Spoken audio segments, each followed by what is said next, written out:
machine. Just a short little video.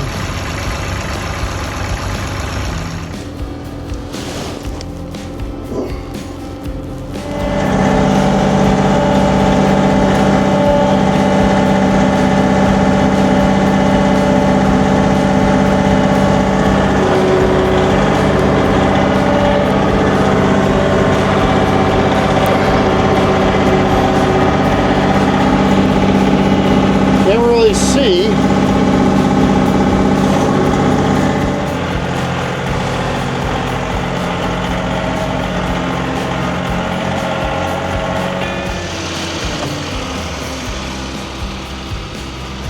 you see I've got an old PTO back here laying on the ground. I really need to do something with this stuff. So it is an absolutely beautiful spring day here in Western New York. And you know, I've come to a decision. I'm making a management decision right now. There will be no more snow this year. Done. You think that'll work? Yeah, I don't either. But as much as I love snow, I mean, you all know that when you watch the channel, I love snow plowing. I like moving dirt better.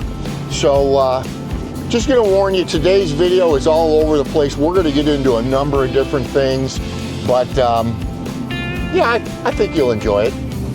Thanks for joining us.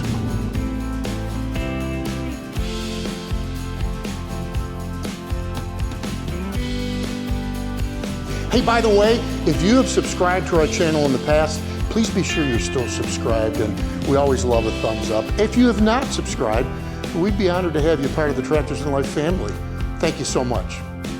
So I'm trying to get the TV turned on with the internet here in the barn, and not working. Let me show you guys something. So I had trouble hooking up to the internet a few days ago, and Tess happened to be in the barn, and I told her about having the problem, and but I had already figured out what the issue was, and came over to this, and I saw that it was frayed, and you know, that's not going to work. I assumed that when I pulled it through the barn that it got caught on in this hole here, one of the jagged edges, and tore it. And of course that would you know, that would explain it. And if you remember, this is just a temporary hookup because the ground was frozen. I'm going to bury the cable, put it in conduit, but I thought, you know, in the meantime at least I'd have internet. Well, when I came out to show Tess, we saw this. Yeah, I can't figure out mice and rabbits, honest to God. They shoot through the cable, and that's why we don't have internet. So I actually had to buy a new Ethernet cable, and yeah, now that spring seems to have arrived, I'll do it right, put it in conduit, bury it, and hopefully not have any other issues. I'll tell you, one thing after another. So we're gonna get this dry fit in, run the cable through, and then yeah, then PVC it, finish it, cover it, be done with it. Yeah, so what we're doing is pulling this all through, unglued. Gonna bring it to our point of entry up into the office near the modem, and then once we've got the cable the right length, then we're gonna go ahead and glue everything up. All right, so I'm gonna start pulling it.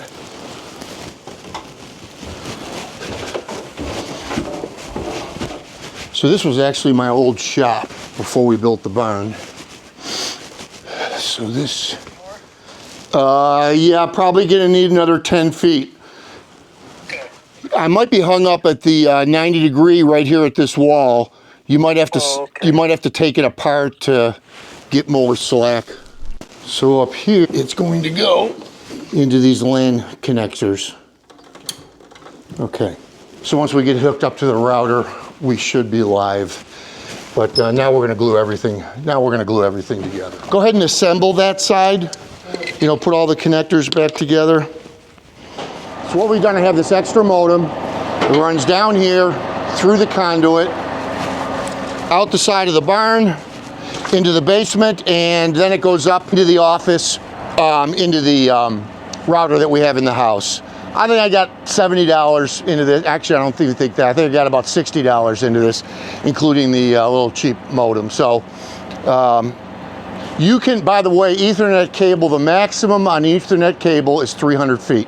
I use not even 100 feet for this application. After 300 feet, you start to have loss of signal, but let me show you.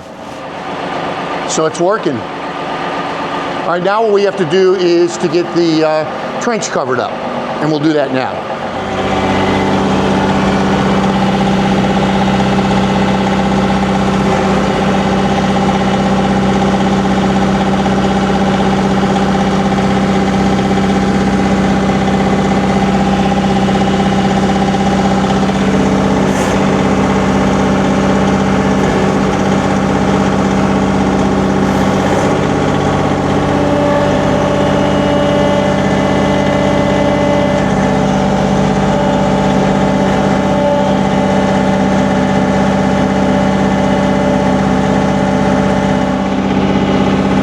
See.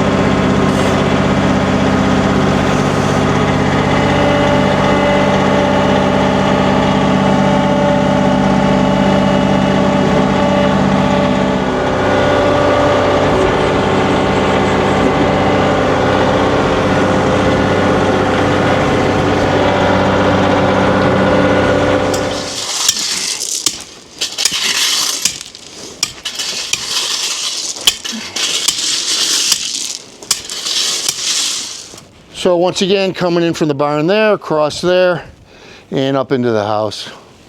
I'm no electrician. I don't have many talents to begin with, but yeah, it's done, and the internet signal's great in the barn. And boy, having a son with a strong back for an old man like me sure is nice. Hey, by the way, show me your tractor. In the last episode, I provided an email address, I'll put it down here, which is tractorsandlife@gmail.com. And I asked you guys to send me pictures of your tractors, attachments, tell me a little bit about yourself, what you use your tractor for, what you think of it, and got a really nice response. Matter of fact, here is this week's featured tractor. Well, this beauty, a 2038R, is owned by our good friend and ever loyal viewer, Dean. Dean loves his tractor. He has a front snowblower, a back blade, a grapple, a Deere ballast box, and the Curtis cab, which I know he absolutely loves having heat in the cab when he's out doing his snow blowing. Thank you, Dean, for sending your tractor in and for letting us share it on Tractors and Life.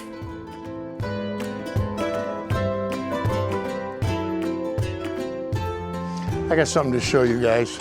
Has a really cool story to it as well. You guys know what those are? So this is our little front porch. If I leave this as it is, I'm gonna have birds' nests up here. Always have, always will. We've tried all kinds of things. Even had a big Tupperware sitting up there, and that didn't work. Until I found this. These right here, these spikes. But I'm gonna put them up on top of the light, but I gotta show you something else that's got a really funny story to it. They won't lay a nest up there. All right, so let me show you this. So we're going in the house, and this is our family room. And here's the focal point of the story. So about, I think 3 years ago or so, I started seeing bits of plant material in there and thought, what the heck's going on? And finally realized that the birds were making a nest. This is a direct vent fireplace. They were making a nest on top of, where this exhausts. So I put some wire up there and that, and I guess it was okay for about a year. Till one day, we had a little Yorkie at the time. She's since passed away. And right here is where her crate was. And though Yorkies are traditionally yappy dogs, she was not. But she was going crazy, absolutely out of her mind. So I came in here to see what was going on. And in the fireplace were two big black angry crows. Yeah. So I'm thinking, what am I going to do? So the problem was when I would scare them, they would go and climb up, but it's sheet metal. They couldn't, they came down, but they couldn't get their claws, you know, into the sheet metal. Well, one time I scared them so that they went to fly out, and one of the crows stepping on the other crow's back, was able to get out. But the other crow could not get out. So I thought, I think this happened at night. So I thought, I'm gonna wait till daylight. Once the crow sees the daylight up above, maybe he'll be able to get out. Next morning, he was still here. Bella, a little dog, was still going crazy. So my son and I, the only thing we could think of to do was to take this glass off, which we did. I put a big glove on and just kind of got my hand in the opening as best I could, and was able to grab the crow and then set it loose outside. But let me show you the culprit. So here we are now on the back wall, and you can see what I've done is I've put those needly things all around here now, and we've had no problem since. Yeah, that was kind of funny. Thankfully, you know, neither of the crows got hurt. But yeah, live and learn, right?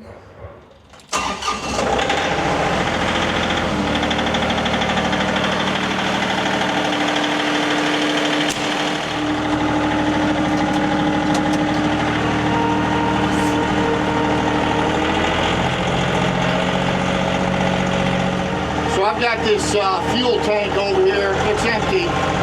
I'm not sure what I'm going to do with it. This stuff's hard to get rid of.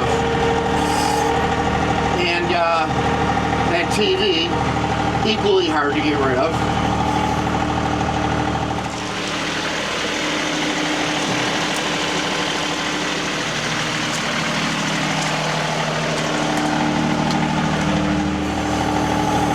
So taking it to the back of the property, I gotta tell you, I've never had a piece of equipment on this property in the month of March.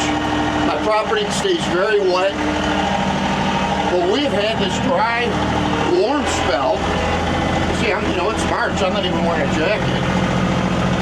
So I'm gonna try it. I just don't want to cause a big mess. Forgot to bring you guys along.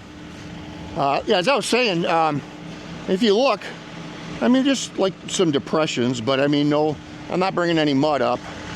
And I just want to go to the back of the property there with this stuff and just kind of get it out of sight. Maybe I'll throw it on that pallet for now. Yeah, then I'll figure out what I gotta do. I mean, fuel tank's empty.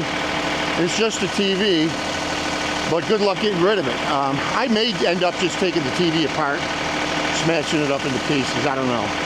But for right now, yeah, I just don't want to look at it anymore.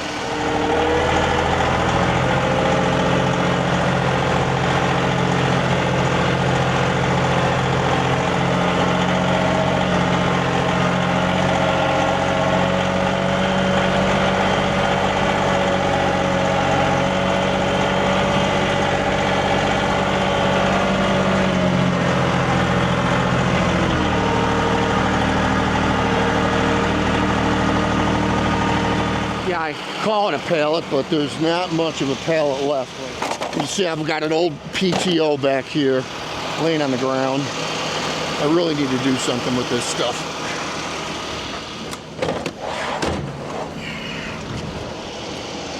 All right, see if we can get back without making too much of a mess.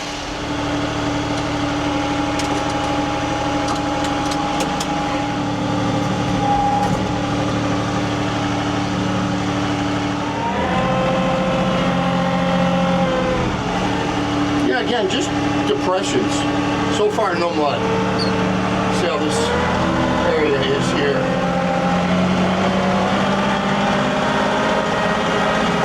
Deer have been tearing up these little fruit trees this year. I got them on trail cam, and when they come on the property, this is the first place they stop.